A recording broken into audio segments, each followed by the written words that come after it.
Hello friends, सबसे पहले आप सभी को नमस्कार।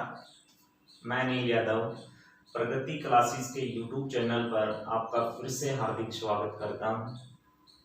हमने पीछे जो मैथ्स के पार्ट बनाए थे प्रतिशत चैप्टर के, वो 3 बना लिए थे। आज हम पार्ट 4 बनाने वाले हैं, पार्ट 4 देखने वाले हैं। तो बाकी के जो 3 पार्ट हैं उनका लिंक आपको डिस्क्रिप्शन बॉक्स में मिलेगा। अगर आपने नहीं देखे हो तो आप बिल्कुल देख सकते हैं।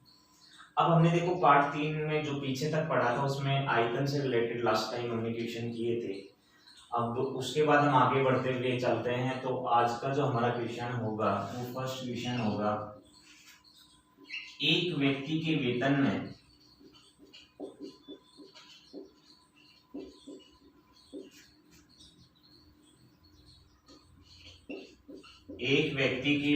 में पहले 20% की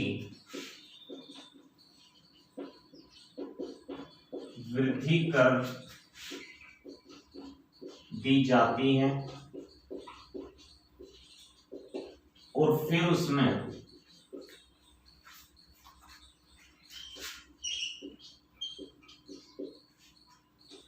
20% की कमी कर दी जाती है, कमी कर दी जाती है।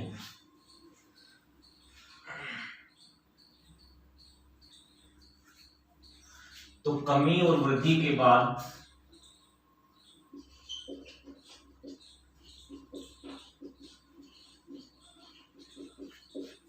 उसके वेतन पर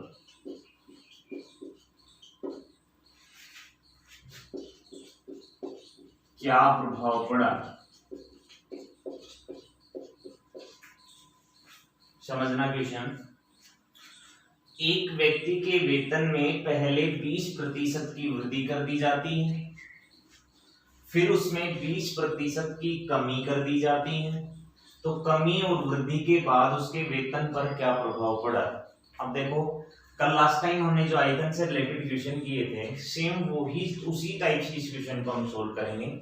उस आदमी का सबसे पहले कोई ना कोई वेतन होना चाहिए, उस वेतन में 20% की कमी की और उसी वेतन में 20% की क्या की, पहले वृद्धि की और बाद में उसमें क्या की, कमी और वृद्धि के बाद का ये वेतन जानना चाह रहा है। अब देखो कुछ एक स्टूडेंट्स की मैं थोड़ा बता दूं तो देखो क्या होगा, यहाँ पे देखेंगे कि भाई कोई वेतन था, उस वेतन में पहले 20 की कमी कर दी, पहले 20 की वृद्धि कर दी, ठीक है, 120 हुआ। फिर उसमें क्या हुआ, 20 की कमी मतलब बढ़ा के वेतन में कमी बढ़ाने के बाद कमी की, 120 में 20 कम कर दी तो कितना हो गया 100। पहले भी 100 ही था, आज भी 100 ही होगा, पहले भी 100 ही था और आज भी 100 ही होगा। तो न तो वृद्धि हुई और न ही इसमें क्या हुई भाई, कमी हुई। वो कह देंगे न वृद्धि और न कमी, और गलती से ऑप्शन में भी मिल जाता है ऐसे के लिए कि भाई ना वृद्धि और ना कमी, तो ये आंसर हम करते हैं। तो ऐसा गलती से मत कर देना, जो भी करते हैं वो थोड़ा ध्यान देना। पहले वेतन 100 था, 20 बढ़ा 120 हुआ भाई। अब 120 में 20 की कमी हुई तो ये थोड़ी है कि वो 20 हो जाएगा, इसका 20% हम निकालें। तो यहाँ पे हमने एक बार समझने के लिए किया था। बाकी देखो हमने कैसे करना है, वर्तमान का उसका वेतन हमने मान लेना है, और वर्तमान का जो वेतन हम मानेंगे वो किसके अकॉर्डिंग मानेंगे, इस प्रतिशत के अकॉर्डिंग मानेंगे। हमने किया कि प्रतिशत की वैल्यू कितनी होती है 100। आज हम मानने देखा उसका वेतन कितना है 100 है। अब वृद्धि और कमी के बाद का हम वेतन जानना चाहिए। तो कल हमने बात की थी, जब भी कोई आपके पास में कोई भी चीज आगे की पाना चाहता हो, मतलब फाइंड करना चाहता हो, पाना चाहता हो, तो सबसे पहले जो वर्तमान की वैल्यू वो यहाँ पे डालनी, उसके बाद जो कमी और वृद्धि करेगा वो 100 में हमने वृद्धि कर देता है तो हमने प्लस करना है, और कमी करेगा तो हमें क्या करना है, माइनस करना है, नीचे 100 लगाना है। फिर कमी और वृद्धि करेगा तो वो ही काम करना है, और बराबर जो भी आएगा वो हमारा आगे कमी और वृद्धि के बाद का वेतन आ जाएगा। तो यहाँ पे सबसे पहले हमने देखा कि वर्तमान का जो वेतन है वो हमारे पास कितना है 100 है। अब उसने पहले वेतन में कितने प्रतिशत की वृद्धि की, 20 की। अब गुना जो 20% की वृद्धि करेगा, अगर वृद्धि होगी तो उस वृद्धि को हम 100 में प्लस करेंगे, और कमी होगी तो उसको 100 में माइनस करेंगे। अब 100 में प्लस किया तो कितना हुआ 120 अपॉन कितना आ गया 100, गुना दूसरी बार क्या करता है वो 20% की कमी कर देता है। अब 100 में से 20 कम हो गई तो कितना होगा 80/100। अब जो कट रहा है उसको हम आसानी से काटेंगे, 100 से 100 कैंसिल हुआ, ये 2 जीरो आपके फिर कैंसिल हो जाते हैं। अब यहाँ पे आप अगर देखना चाहेंगे तो 12 और 8 का अगर आप गुना करोगे तो आपके पास कितना बनेगा, 12 कितने होते हैं, 96 होते हैं। अब ये जो 96 आया ये आपके पास क्या आया, ये वेतन था कब का, जब कमी और वृद्धि नहीं की थी तब का। ये वेतन था उसका जब कमी वृद्धि से पहले का। यहाँ पे पहले 20% की वृद्धि की, 100 में 20 हमने बढ़ाया, अपन 100 किया, फिर उसमें 20% की कमी की तो हमने 100 में 20 कम किया, 80 हुआ और अपन कितना आया, 100 आया। अब कमी और वृद्धि के बाद जब हमने देखा तो उसका वेतन कितना बना, 96 रुपए बना। अब इसने क्वेश्चन में पूछा कमी और वृद्धि के बाद उसके वेतन पे क्या प्रभाव पड़ा भाई। अब उसके वेतन पे पड़ा, पहले वेतन 100 रुपए था लेकिन अब वेतन कितना आया, 96 आया, कितना कम हुआ, 4। इसका मतलब इसके वेतन में 4% की क्या आ गई, कमी आ गई। और ये 4% की कमी ही हमारा क्या बनेगा, आंसर बन जाएगा। फिर देखना, एक व्यक्ति के वेतन में पहले 20% वृद्धि की जाती है, फिर उसमें 20% कमी की जाती है। कमी और वृद्धि के बाद उसके वेतन पे जो प्रभाव पड़ा वो पूछना चाह रहा है। तो सिंपल है, वर्तमान जो वेतन होगा वो सबसे पहले हमने रखना है। और वो वेतन हमने 100 क्यों माना, मैंने पहले भी बताया, 100 इसलिए माना क्योंकि यहाँ पे जो वैल्यू है वो किसमें है, प्रतिशत में, और प्रतिशत का जो मान होता है वो 100 होता है। प्रतिशत के अकॉर्डिंग हमने इसको वेतन को माना कितना, 100। ये वेतन था उसका शुरू में, फिर उसमें 20% वृद्धि की तो वेतन हमारा 20 बढ़ा, 120 हो गया, अपॉन 100 है, इंटू फिर उसमें 20% कमी की तो इसमें फिर हमने 20 कम किया तो 80 है, अपॉन 100 आ गया। अब काटने के बाद जो वैल्यू आएगी वो हमारा कमी और वृद्धि के बाद का वेतन बन जाएगा, 196 बन गया। अब पहले 100 था, अब 96 है, कितना कम हो गया, 4। तो हम दिखाएंगे कि कमी और वृद्धि के बाद उसका वेतन में कितने % की कमी आई, 4% की, और यही हमारा आंसर बन गया। तो उस आ गया होगा सबको समझ। अब ऐसा इक्वेशन में और डाल रहा हूँ, थोड़ी लैंग्वेज चेंज करके।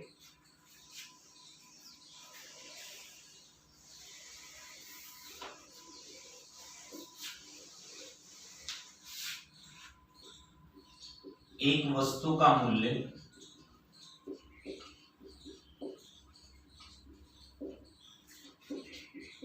75 रुपए था, पहले उसमें 20% की वृद्धि की जाती है और बाद में 20% की कमी की जाती है। तो वृद्धि और कमी के बाद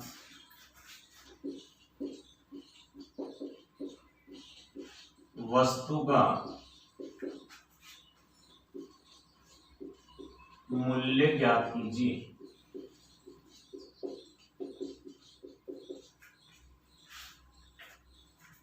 देखना वही क्वेश्चन बन रहा है, उसमें वेतन दिया नहीं था, इसमें ऑलरेडी वेतन जो वस्तु का मूल्य है कमी और वृद्धि से पहले का वो ऑलरेडी दे रखा है।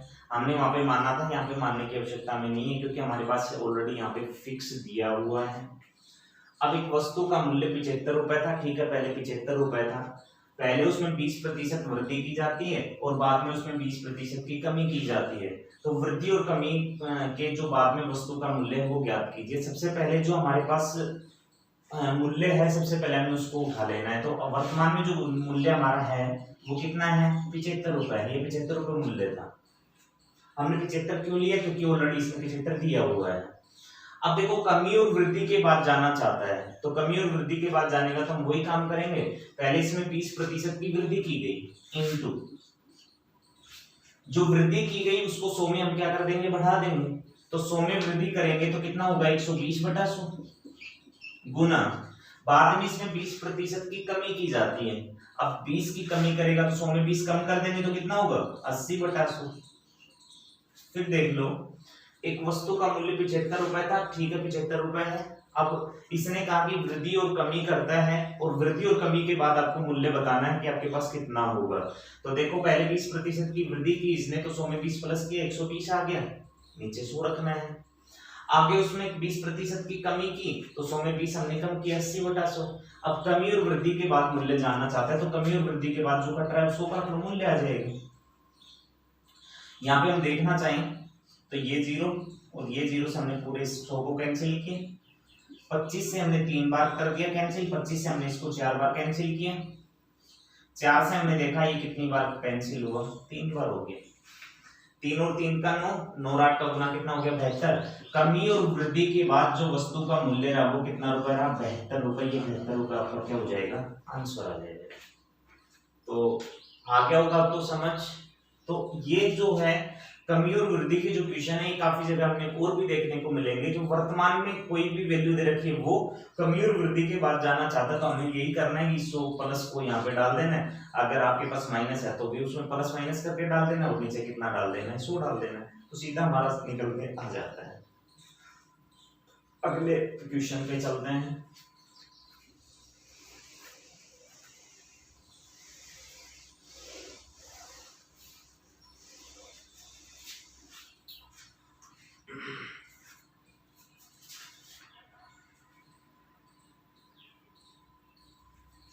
देखो एक परीक्षा में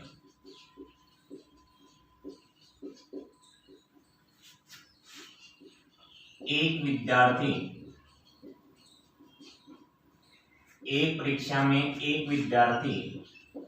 35% अंक प्राप्त करता है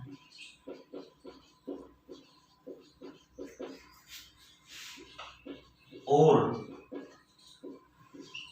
68 अंकों से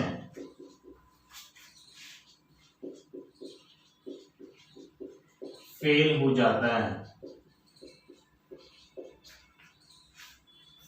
एक परीक्षा में एक विद्यार्थी 35% अंक प्राप्त करता है और 68 अंकों से फेल हो जाता है।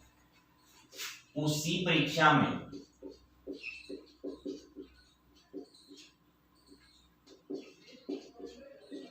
एक अन्य विद्यार्थी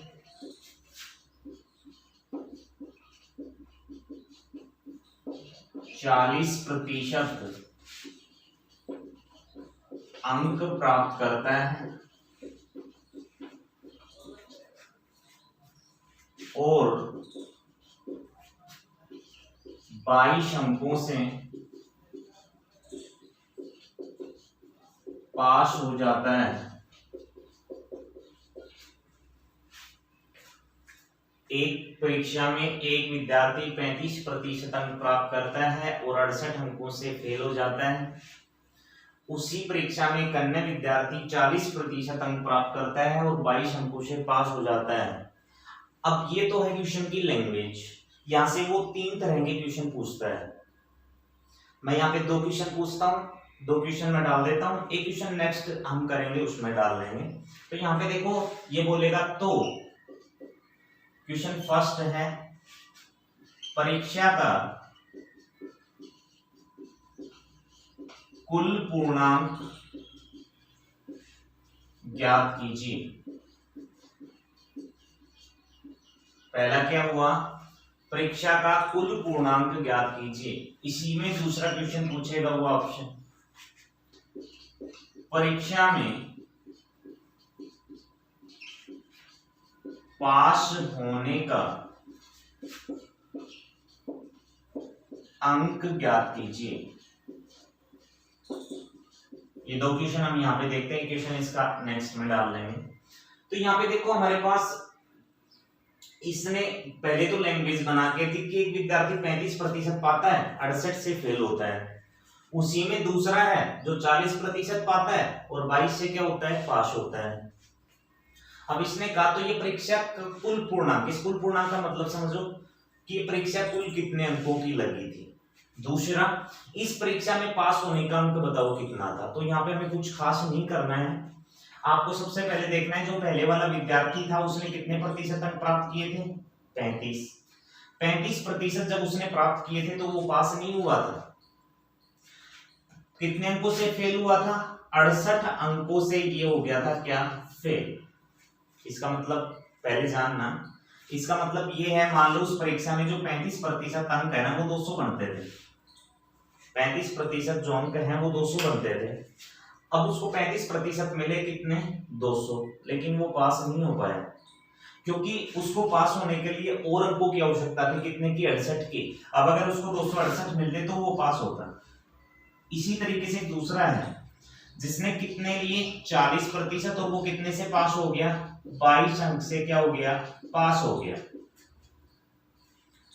अब इसका मतलब ये था 40% उसको जितने भी मिले, 40% इसको जो भी अंक मिले, जैसे इसमें हमने पास के लिए 268 डाले थे, तो 268 40 नहीं थे, ये 268 से कितने ज्यादा चले गए थे? 22। 268 से कितने ज्यादा चले गए? 22। इसका मतलब ये आपके पास कितना बनेगा? 290। इसको 290 अंक प्राप्त होते हैं, मतलब पास होने से 22 अंक ये ज्यादा ले लेता है, और ये 68 अंक क्या लेता है? कम लेता है। अब यहाँ पे सबसे पहले काम हमने एक ही करना है, सीधी सी एक ही बात दिमाग में डालनी है तुम्हें, जो प्रतिशत है ना उन दोनों के बीच का अंतर निकाल लेंगे। 35% और 40% दोनों के बीच का अंतर कितना होगा? 5 का। 35 और 40 के बीच का अंतर कितने का होगा? 5 का। और जो ये इसके पास होने वाले अंक हैं और जो ये फेल होने वाले अंक हैं, इन दोनों अंकों को आपस में क्या कर लेंगे? प्लस कर लेंगे। अब प्लस किया तो आपके पास कितना हो गया? 90। मतलब ये हुआ कि ये जो डिफरेंस था दोनों के बीच का, जो 35 और 40% अंक इसने दिए, इन दोनों के बीच का डिफरेंस कितना था? 5% था। और इस 5% के जो बीच के अंक हैं, 35 और 40 के जो बीच के 5% बन रहे थे, वो टोटल अंक कितने बन रहे थे? 90 बन रहे थे। 35% का मतलब 68 से फेल, 40 का मतलब 22 से पास। दोनों के बीच का अंतर कितना? 5। दोनों का जो 5 का अंतर था, उन दोनों को हमने इसलिए जोड़ा क्योंकि 5% के बीच का डिफरेंस इन दोनों को जोड़ने पे हमें मिल सकता था।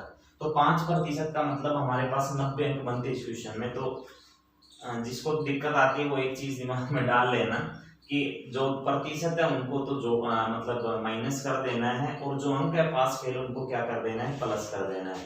पहला क्वेश्चन हमसे पूछा था कि परीक्षा का कुल पूर्णांक बताओ क्या होगा। परीक्षा का कुल पूर्णांक क्या होगा? कितना था भाई? इस परीक्षा में जो 5% अंक बनेंगे, वो 5% अंक आपके कितने बनेंगे? 90 अंक। मतलब परीक्षा में 5% आए तो आपके कितने अंक आ गए? 90 आ गए। 1% अंक निकालेंगे तो ये 90, और ये 5 कहां चला जाएगा? इसके अपूर्ण में चला जाएगा। 5% का मतलब 90, 1% का 90 बटा कितना हो गया? 5 हो गया। हमने क्या निकालना है? परीक्षा का कुल पूर्णांक। परीक्षा का कुल पूर्णांक। अब कुल पूर्णांक निकालेंगे तो जब भी हम प्रतिशत में कुल बनाते हैं तो उसको हमने कितने से गुना करना होता है? 100 से। अब कुल पूर्णांक निकालने के लिए हमें इसके कितने प्रतिशत का मान निकालना है? 100 का, इसलिए हमने इसको कितने से गुना किया? 100 से।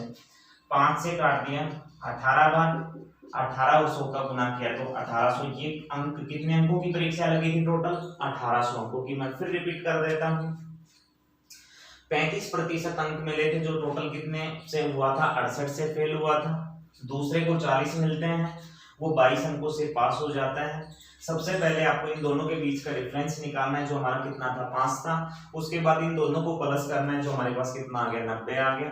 अब देखो कुल पूर्णांक निकालना था हमें, यहाँ से एक बात मिल गई कि इस परीक्षा में जो भी 5% अंक पा लेता है, वो 5% अंक कितने हैं आपके पास? 90। 1% 90 बटा कितना होगा? 5 होगा। हमने क्या निकालना था? कुल पूर्णांक को। कुल के लिए हमने कितने से गुना करना है? 100 से। अब काटने के बाद टोटल कितना हो गया? 1800 अंकों की परीक्षा थी। अब इसी तरीके से इसका सेकंड क्वेश्चन इसने पूछा हमसे कि पास होने का अंक ज्ञात कीजिए। क्या पूछा? पास होने का अंक ज्ञात कीजिए। अब देखो हमने क्या करना है, यहां से यही उठाना है। इस परीक्षा में जो 5% अंक थे, वो टोटल अंक कितने थे? 90 थे। परीक्षा में जो 5% अंक थे वो कितने थे? 90 थे। 1% अंक कितना होगा भाई? 90 बटा 5। 1% अंक कितना होगा? 90 बटा 5। हमने कुल पूर्णांक निकाला था तो हमने कितने से गुना किया था? 100 से। लेकिन अब कुल पूर्णांक नहीं निकालना है, अब हमने क्या निकालना है कि पास होने का अंक बताओ क्या होगा। अब देखो 1% का मान तुम्हें मिल चुका है। अब मैं आपको ये कह दूं कि आप 35% का निकाल लो। आपको ये पता लगना चाहिए कि जो 35% जो अंक मिले थे वो टोटल अंक कितने थे। अब 35% अंक के लिए हमें यहाँ पे कितने का मान निकालना है, 35% का, और 35% निकालने के लिए हमने इसको कितने से गुना कर देना है, 35 से गुना कर देना है। 5 से काट दिया 7 बार। अब 90 और 7 का 9 7 63 630 अंक इसको प्राप्त होते हैं। कब होते हैं, जब वो 35% अंक पाता है। इस 35% का मतलब कितने अंक हो गए, 630 हो गए। अब जब 35% मिले थे तो क्या ये पास हुआ था, नहीं हुआ था। अब पास होने के लिए कितने अंकों की आवश्यकता और बनी थी, इसको 68 की। अब 35% का मतलब 630 तो इसको मिल गए। अब इसको अगर मिल जाता कितने अंक, 68 और मिल जाते तो ये क्या हो जाता, पास हो जाता। अब 68 और दिला देते हैं। आपके पास कितने आ गए, 698 आ गए। अगर 698 आ गए तो ये क्या हो गया, पास हो गए। अब पास होने के जो अंक है वो आपके पास कितने हैं, 698 अंकों से पास होंगे। तो ये 698 पास होने का अंक आपका आ जाता है। मैं फिर पास होने के अंक फिर बता देता हूँ आपको। यहाँ पे आपको पता है इस क्वेश्चन में 5% की वैल्यू कितनी है, 90 अंक है। 5% का मान हमने 90 दिखाया। 1% का 90 बटा कितना आ गया, 5 आ गया। अब इसने पूछा पास होने का अंक, तो हमें एक बात पता था कि 35% अंक मिले, पास नहीं हुआ था। अब 35% के बाद में 68 अंकों से फेल होता तो 68 अंक इसको और चाहिए थे। हमने 35% का मान निकाला, गुना कर दिया 35 से। अब यहाँ पे हमारे पास कितने बने, 630 अंक मिले। 630 में पास नहीं होगा क्योंकि 35% में पास नहीं होता है। अब हमारे पास 630 बने, उसमें हमने कितने और प्लस करने होंगे, 68 अंक और प्लस करने होंगे। 630 और 68 टोटल कितने बने, 698। इसके जो पास होने का अंक बन गया वो आपका 698 अंक बन गया। ये आपका आंसर होगा। मैं ऐसा एक क्वेश्चन और डालूंगा। अब तीसरा क्वेश्चन यहाँ पे जो पूछेगा वो उसमें हम डाल लेंगे, इसमें पास होने का प्रतिशत और पूछ लेगा। तो एक बार आप देख लिया होगा, एक क्वेश्चन मैं और डाल देता हूँ ताकि आपको और समझ आ जाएगा। हटा रहा हूँ इसको मैं।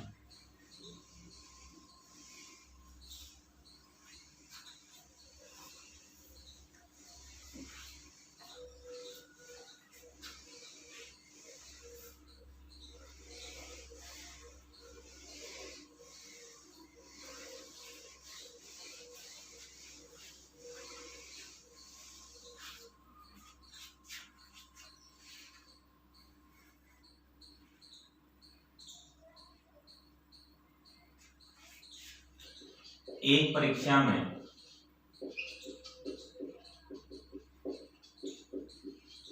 एक विद्यार्थी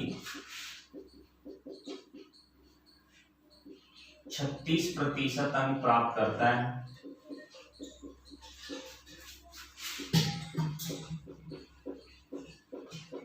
तो वह 32 अंकों से पास हो जाता है।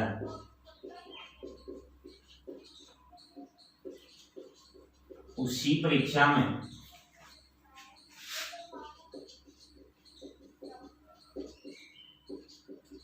एक अन्य विद्यार्थी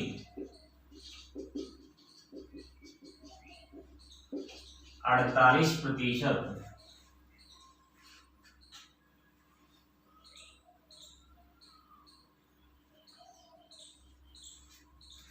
अंक प्राप्त करता है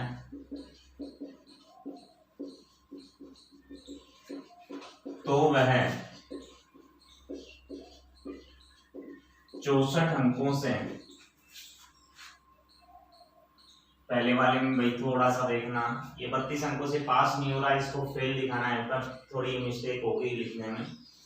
तो देखने पर वापस से एक परीक्षा में एक विद्यार्थी 36% अंक प्राप्त करता है तो वह 32 अंकों से पास नहीं, क्या होगा, फेल होना है, फेल हो जाता है। उसी परीक्षा में एक अन्य विद्यार्थी 48% अंक प्राप्त करता है तो वह 64 अंकों से पास हो जाता है। ये तो है इस क्वेश्चन की पूरी लैंग्वेज। अब यहाँ पे आपको क्या करना है, 3 क्वेश्चन बनते हैं, मैं तीनों डाल रहा हूं। परीक्षा में कुल पूर्णांक ज्ञात कीजिए, जो हमने पहले देखा था। सेकंड बनता है परीक्षा में पास होने का अंक ज्ञात कीजिए। और जो तीसरा क्वेश्चन है वो है परीक्षा में पास होने का प्रतिशत ज्ञात कीजिए।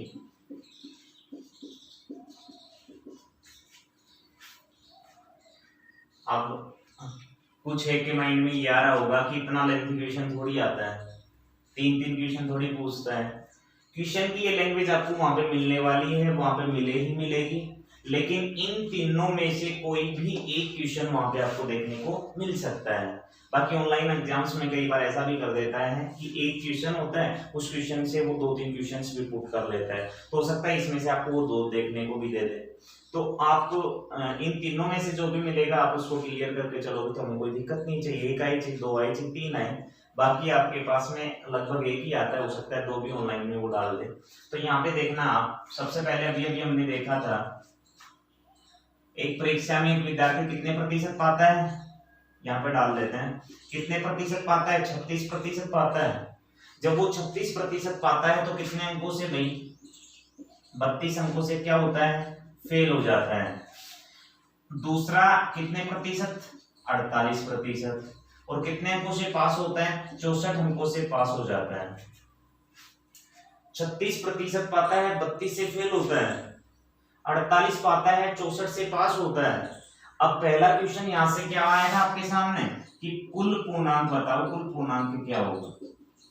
पहला निकालेंगे तो मैंने अभी बताया था, सबसे पहले आपको जो 2% आपके पास है इन दोनों का अंतर निकालना है, और दोनों का जो अंतर निकालोगे तो आपके पास अंतर कितना आएगा, 12 आएगा।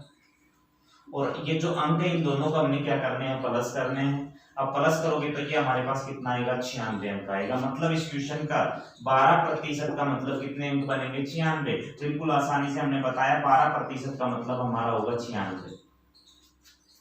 1% का मतलब होगा 96/12। हमने यहाँ पे क्या निकालना था, कुल, और कुल पूर्णांक के लिए हमने गुना कितने से करना है, 100 से। 12 से काट दिया 8 बार, 8 और 100 का गुना किया तो यहाँ पे जो कुल पूर्णांक था वो कितना था, 800 था। अब तो समझ आ गया होगा। 12% का मतलब इस क्वेश्चन में कितने अंक थे, 96 थे। 1% का मतलब 96, ये 12 इसके अपोन में चला गया, और कुल के लिए हमने गुना कितने से करना था, 100 से हमने किया। दूसरा क्वेश्चन हम यहाँ से ले लेते हैं। सेकंड का जो सॉल्यूशन है वो आपका, अब यहाँ पे इसने कहा था पास होने का अंक ज्ञात कीजिए। जो पास होने का अंक है वो आपके पास कितना होगा, तो हमने अभी किया था। पास होने का अंक निकालने के लिए जो 12% अंक हैं वो हमारे पास कितने हैं भाई, 96 हैं। 12% जो अंक है वो कितने हैं, 96 हैं। 1% अंक होगा तो 96 बटा कितना होगा, 12। 1% निकाल दिया। आपने पास होने का अंक जानना है। अब देखो इस परीक्षा में जब 36% मिले थे तो क्या पास हुआ था, नहीं हुआ था। अब 36% जो अंक थे उसमें कितने और मिलने चाहिए थे, 32, तो पास होता। अब हमें 36% का मान याद करना है, तो 36% का ज्ञात करने के लिए हमने यहाँ पे 1% का मान मिल गया, उसको कितने से गुना कर देंगे, 36 से, तो हमारे पास 36% का मान यहाँ से निकल के आ जाएगा। हमने किया 12 से, इसको 3 बार कैंसिल किया। अब यहाँ पे 200 कितने हो गए भाई, 88 अंक मिले। अब 288 जब इसको अंक मिले थे तो वो पास नहीं हुआ था। अब 36% का मतलब इसको कितने मिले, 288, और 288 में पास नहीं हुआ। अब पास होने के लिए इसको कितने अंकों की आवश्यकता थी, 32 की, क्योंकि 32 से फेल होता है। अब 288 में पास नहीं हुआ, 32 मिल जाते तो पास हो जाता। अब इसमें 32 और प्लस कर दिए।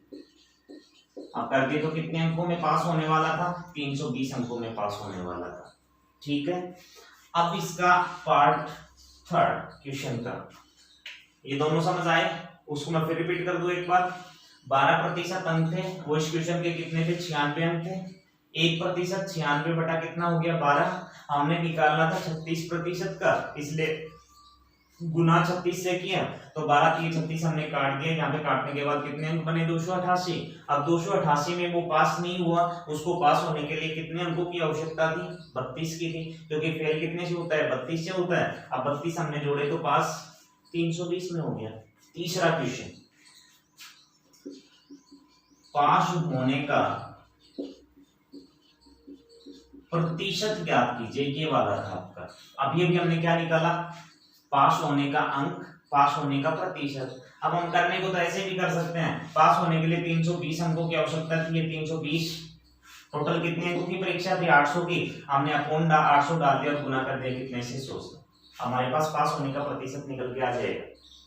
देखो आपके पास आएगा सेम क्वेश्चन, 00 से काट दिया, 8 से कितनी बार कट गया 40 बार, मतलब 40% में पास होना है। लेकिन यहां इस तरीके से हम करें तो एक दिक्कत आएगी, क्या आपसे यही क्वेश्चन की लैंग्वेज देके और ये अकेला क्वेश्चन पूछ लेता है कि परीक्षा में पास होने का प्रतिशत ज्ञात कीजिए, तो ये थोड़ी है कि आप इसको लेंथी करोगे कि आप पहले कुल पूर्णांक निकालोगे, फिर पास होने का अंक निकालोगे, फिर इन दोनों का प्रतिशत निकालोगे। ऐसा नहीं करना है, हमने पास होने का अंक बिल्कुल अलग से देखना है। अब देखो, जब पास होने का अंक पूछा था तो बराबर के उधर हमने किसको रखा था, अंकों को। पास होने का अंक पूछा था तो बराबर के उधर किसको रखा था, अंकों को। लेकिन अब पास होने का प्रतिशत पूछेगा तो हमें उल्टा कर देना है, अंकों की बजाय क्या रखना है, प्रतिशत। अब देखो इस पर्सन में जो 96 अंक हैं, इस परीक्षा का कितना प्रतिशत है, 12% है। जो 96 अंक हैं, ये रे देखो आपके पास 12% का मतलब 96 है, तो 96 अंक कितने बने 12%। हमने प्रतिशत को उधर इसलिए लिया क्योंकि यहाँ पे पास होने का प्रतिशत जानना चाह रहा है। अब 96 अंक इस परीक्षा का 12% है, एक अंक निकालेंगे तो 12 बटा कितना हो जाएगा, 96 हो जाएगा। अब क्या करें, इसको जो फेल किया था तो ये कितने अंकों से फेल हुआ था, 32 से। अब हम इस 32 अंकों का प्रतिशत निकालेंगे। क्यों निकालेंगे 32 अंकों का प्रतिशत, क्योंकि 36% मिले थे तो पास नहीं हुआ था, 32 से फेल हुआ था। इस परीक्षा में ये 32 अंक कितने प्रतिशत हैं, वो प्रतिशत हम निकालेंगे तो हमारे पास आंसर आ गया। अब हमने इसका 32 अंकों का जो फेल हुआ था 32 से, इनका प्रतिशत निकालने के लिए इसको हमने 32 से गुना कर दिया। 96 अंक 12%, एक अंक 12/96, 32 से फेल हुआ था इसलिए हमने 32 का निकाला, 12 से 8 बार काट दिया और 8 से हमने 4 बार काट दिया। कितने प्रतिशत अंकों से फेल हुआ था ये, 4 से। 36% अंक मिले थे, ये 36% हो गया। 4% से फेल हुआ था, 32 अंकों से फेल हुआ था, और इस 32 अंकों का मतलब हमारा कितना बन रहा है, 4% बन रहा है। इसलिए 36 में हमने 4% प्लस किया तो हमारे पास कितने प्रतिशत पास होने के लिए आवश्यकता हुई, 40% की। तीनों क्वेश्चन आपके सामने है, जो भी ये तीनों में पूछना चाहेगा हम आसानी से कर पाएंगे। देख लो एक बार, पास होने का प्रतिशत निकालेंगे, 96 अंक इसका 12%, एक अंक 12/96 हमने निकालना था। 32 अंक कितने प्रतिशत है, क्यों निकालना था, क्योंकि 36% मिलते हैं तो पास नहीं होता है, कितने से फेल होता है, 32 से। हमने इसको 32 से गुना किया तो हमारे पास कितना परसेंट बना, 4। अब 4% पास नहीं होना था, 36 + 4 बराबर कितना हो गया, 40% से ही पास हो जाता है। तो हो सकता है आगे होगा आपको समझ। इनको जो नोट करना चाहते हैं वो अपना एक बार इसको बंद करके कर सकते हैं, तो मैं इसको हटा देता हूँ, यही रोक ले वीडियो को, ये आराम से आप नोट कर पाएंगे।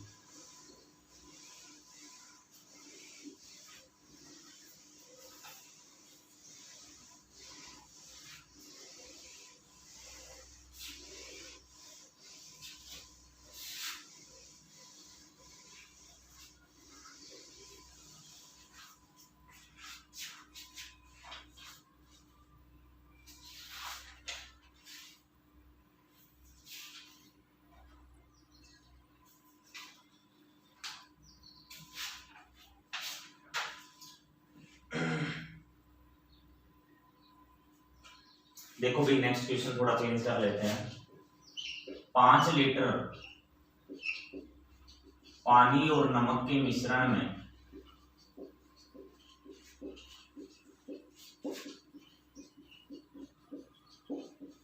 1 40% नमक है, 5 लीटर पानी और नमक के मिश्रण में 40% नमक है। यदि 3 लीटर पानी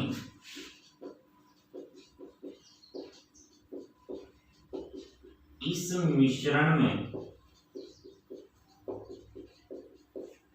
मिला दिया जाए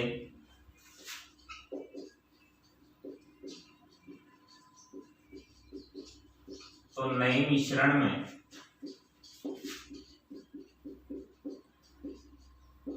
नमक का प्रतिशत ज्ञात कीजिए।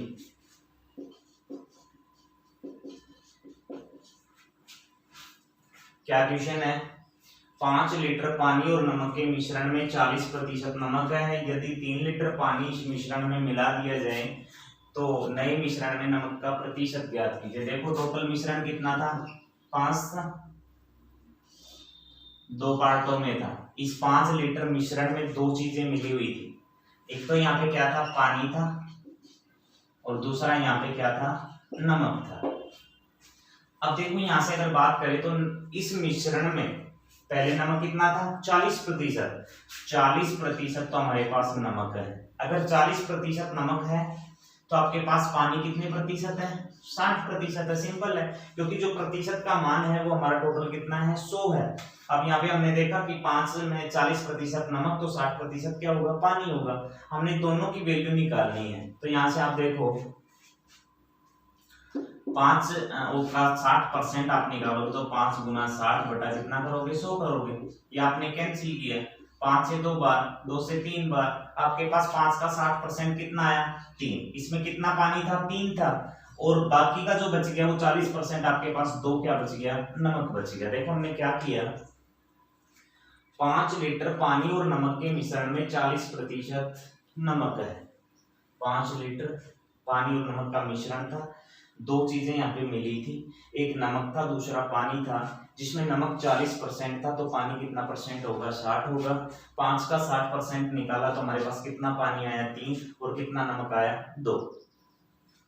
यदि 3 लीटर पानी इस मिश्रण में मिला दिया जाए, अब 3 लीटर पानी था, 3 लीटर और मिला दिया, क्या नमक मिलाया? नहीं मिलाया, नमक आपका 2 ही रहता है। अब 3 और 3 कितना हो गया? 6। और ये कितना है?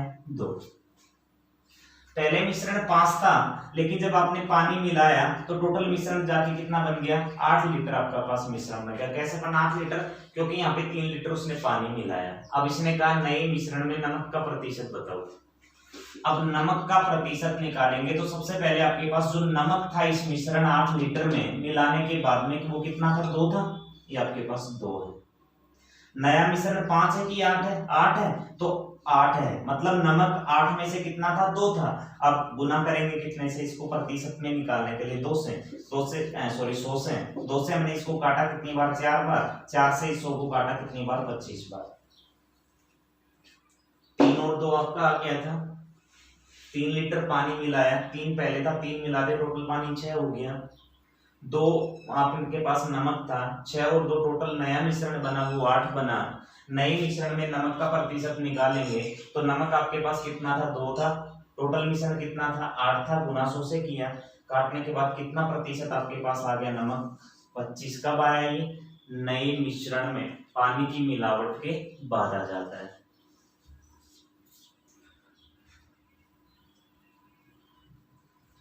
वो क्या होगा भाई?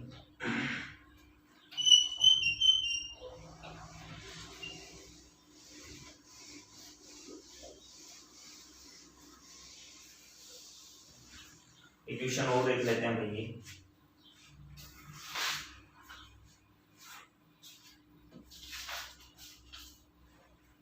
बीस लीटर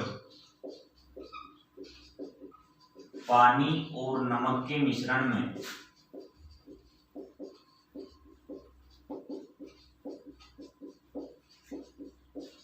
40% नमक है। यदि 5 लीटर पानी इस मिश्रण में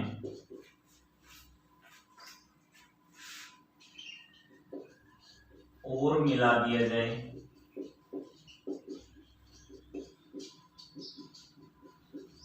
तो नए मिश्रण में नमक का प्रतिशत ज्ञात कीजिए।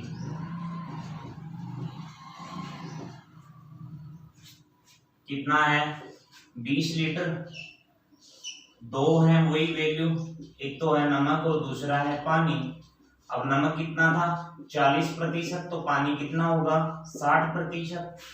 आपने कैंसिल किया तो 20 का 40% ही कट जाएंगे, 4 और 2 का गुना किया तो हमारे पास कितना आ गया 8। देखो 20 का 40% निकालेंगे कौन सो 0 से 0, 0 से 0, 4 और 2 का गुना किया तो 8। 20 में से 8 नमक है तो 12 क्या बनेगा पानी बनेगा। अब 12 और 8 टोटल मिश्रण कितना हो गया 20 हो गया। अब 5 लीटर पानी मिला है, 12 प्लस 5। नए मिश्रण में जो पानी था वो कितना था 17, नमक तो मिलाया नहीं, नमक तो आपका सेम है। अब 8 और 17 टोटल मिश्रण जोड़ा, हमारे पास कितना बन गया 25 लीटर बन गया। पहले कितना था 20, अब कितना हो गया 25, क्योंकि 5 लीटर और मिल गया। अब देखो नमक का प्रतिशत हमें बताना है, तो 8 दोनों का योग टोटल मिश्रण कितना 25, मतलब 25 लीटर मिश्रण में 8 क्या है नमक। गुना करेंगे इसको कितने से 100 से, 25 से काट दिया 4 बार, 8 और 4 का गुना किया तो कितना प्रतिशत हुआ 32% या 500। ठीक है भी, आज के लिए इतना ही करते हैं, बाकी हम नेक्स्ट वीडियो में देखेंगे। थैंक्स।